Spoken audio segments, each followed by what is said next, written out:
大家好，我是丽姐，欢迎大家来听相亲故事，感谢大家的订阅。今天要给大家讲一个特别令人感动的故事，是关于我们的委托人小芳从大陆到台湾的人生经历。这个故事让我感触很深，也希望能给正在经历困境的姐妹们一些启发和希望。小芳是江苏农村的姑娘，长得白白净净，性格温柔贤惠。她第一次结婚是在20岁那年，男方家里花了15万彩礼，原本以为花了这么多彩礼，婆家会善待她，更加珍惜她，没想到这反而成了往后婆家刁难她的理由。这么贵的彩礼娶进门，连个儿子都生不出来，这是小芳最常听到婆婆说的话。结婚第2年，小芳生下一个女儿，从那时起，前夫和公婆对她的态度就彻底变了。婆婆成天在家里念叨，现在的女人真是不中用，这么多彩礼娶进门，连个传宗接代的本事都没有。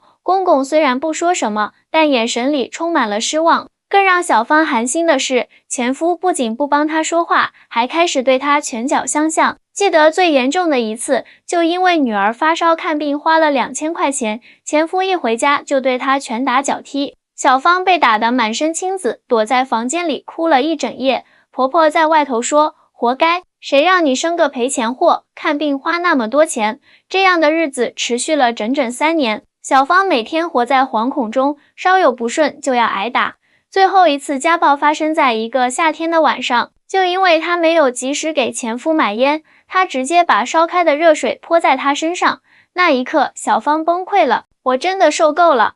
小芳哭着收拾东西，抱着女儿就往娘家跑。那时候她浑身都是烫伤，疼得直掉眼泪，但比起身体上的疼痛，心里的绝望更让她痛不欲生。娘家人看到她这个样子，心疼得不得了。爸妈含着眼泪说，闺女，咱们去派出所报警，这日子没法过了。在派出所做完笔录后，小芳终于下定决心要离婚。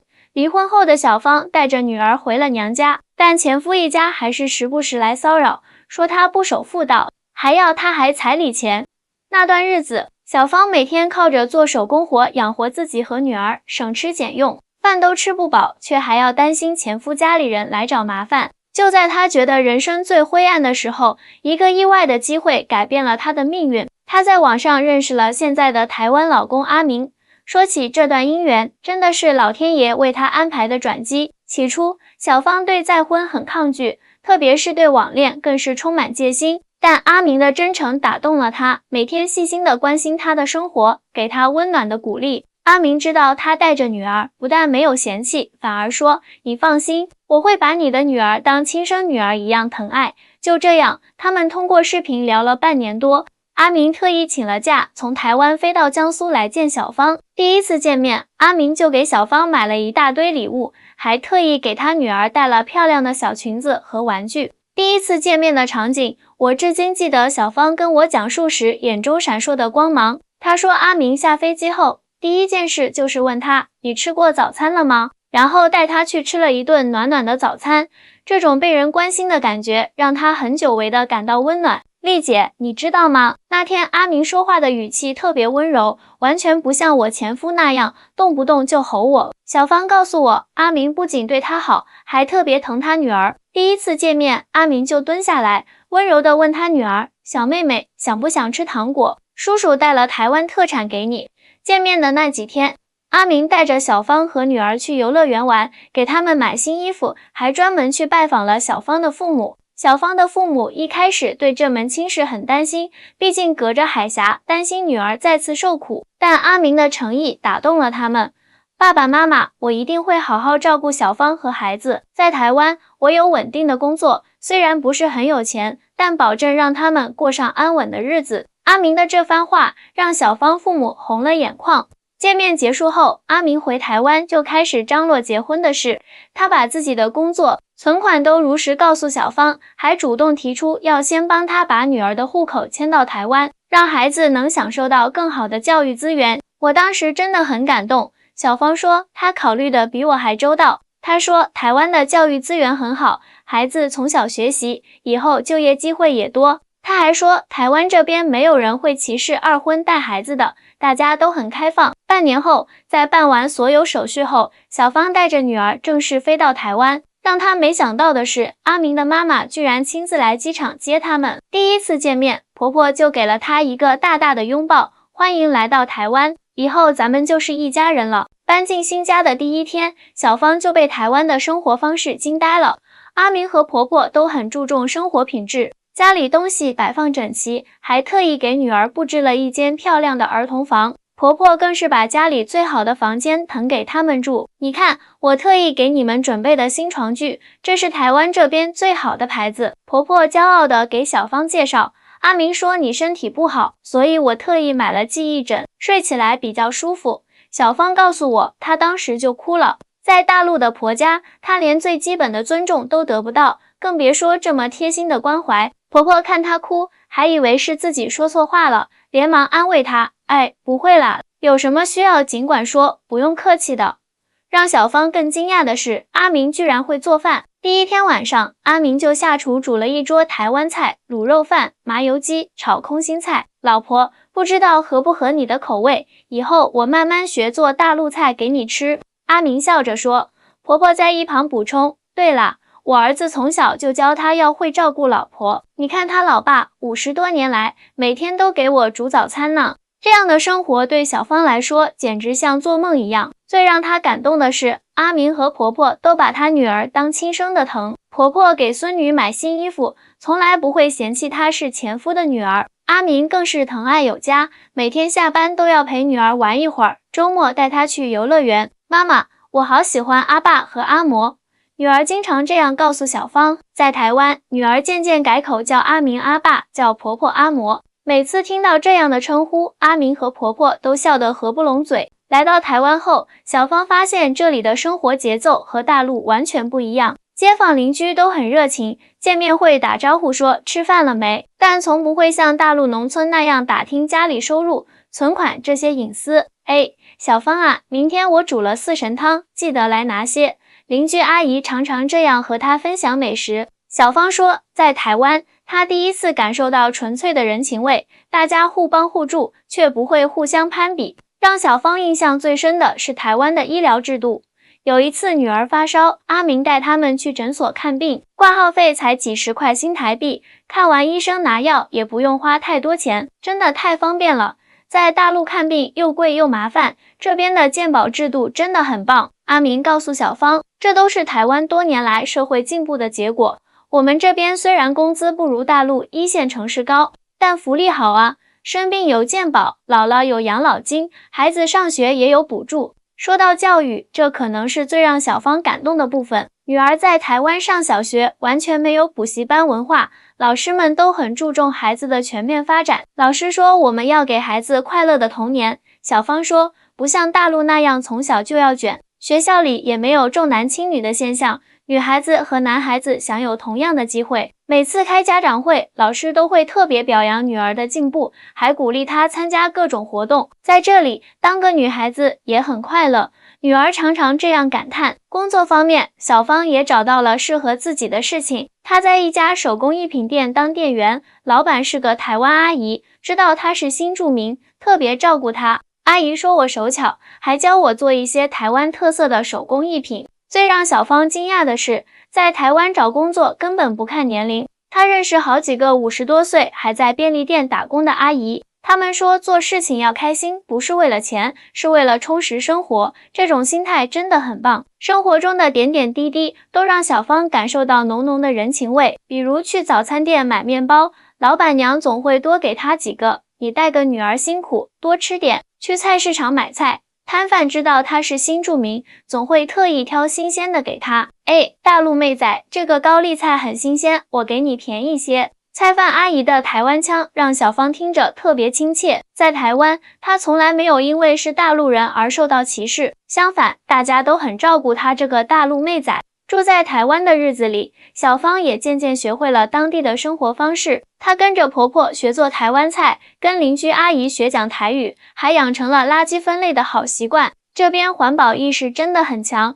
小芳说，大家都很自觉地保护环境。台湾的科技发展也让小芳大开眼界，这边的便利商店真的太方便了。小芳说，不仅可以买东西，还能缴费、寄件、打印文件，连出国换外币都可以在便利商店办理。阿明告诉我，台湾之所以科技这么发达，是因为政府很重视科技教育和创新。我们这边的大学都很注重产学合作，学生在校期间就有很多实习机会。阿明在科技公司上班，经常会收到大学生的实习申请。说到大学教育，小芳觉得台湾的教育理念特别先进，这边的大学生都很有想法，敢于创新。她发现台湾的大学生不会一味追求高分，而是更注重实践能力的培养。现在她都在计划着，等女儿长大了，一定要让她在台湾念大学。阿明说的对，在台湾只要肯努力，不需要什么关系，普通人也能过得很好。小芳感慨道。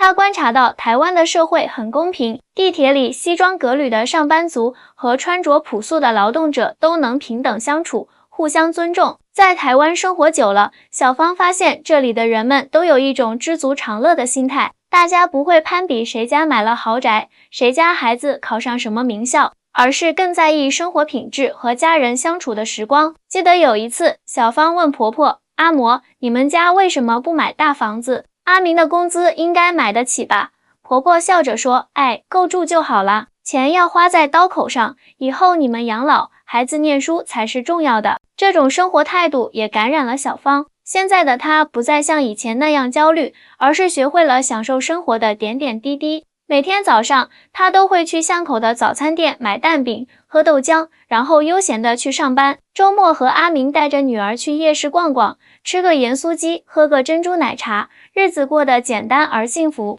其实，在台湾养老挺好的。小芳和我分享她的想法，这边的长辈都很会享受生活，街上经常能看到70、80岁的老人家还在跳广场舞、打太极拳。最让小芳感动的是台湾的敬老文化。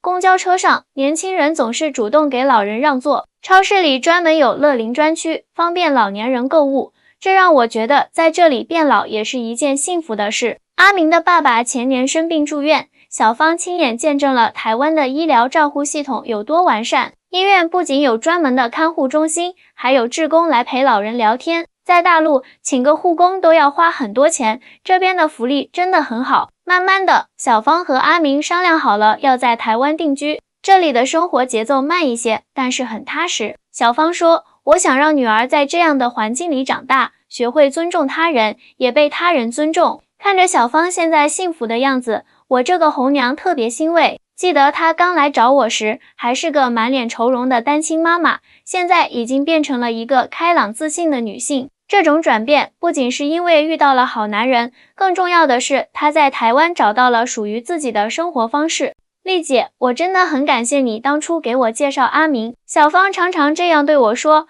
如果不是遇到他，我可能现在还在为生活发愁。每次听到这样的话，我都觉得特别欣慰。作为一个红娘，最大的快乐就是看到有情人终成眷属。前几天，小芳专门从台湾带了一些特产来看我。她说现在的生活特别充实，女儿在学校表现优秀，还学会了弹钢琴。阿明对他们母女俩依然很好，每个周末都会带他们去台湾各地玩。现在的我每天都是笑着醒来的。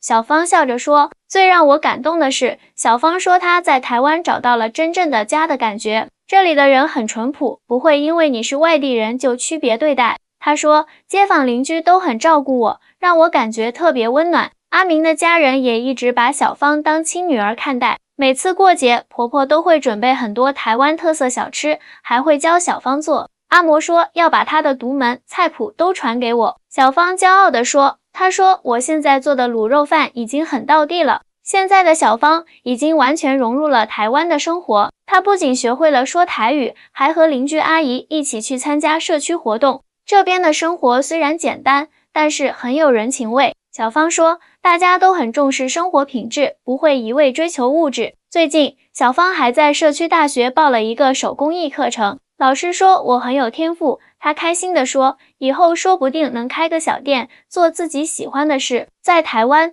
她看到了很多中年女性创业的例子，这让她对未来充满希望。我决定要一辈子住在台湾了。小芳坚定地对我说，这里的一切都让我觉得很舒服，我要在这里好好生活下去。看着她脸上洋溢的幸福笑容，我知道她找到了属于自己的幸福。作为一个红娘，我见证了太多姻缘，但小芳的故事特别让我感动。她的经历告诉我们，幸福不分地域，只要遇到对的人，在对的地方，生活就会变得美好。现在的小芳已经不再是那个备受家暴摧残的可怜女人了，她在台湾获得了新生，找到了属于自己的幸福。这样的结局让我这个红娘特别欣慰。丽姐，我现在终于知道什么叫做幸福了。小芳临走时对我说，就是被人真心对待，被人尊重。在台湾，我找到了这种感觉。听着小芳的话，我觉得特别感动。作为一个红娘，我最大的心愿就是帮助更多像小芳这样的姑娘找到真爱，过上幸福的生活。亲爱的朋友们，今天的故事就讲到这里。如果你也正在寻找属于自己的幸福，不要着急，相信缘分自有安排。下期我们继续分享新的故事，我是红娘丽姐，我们下期见。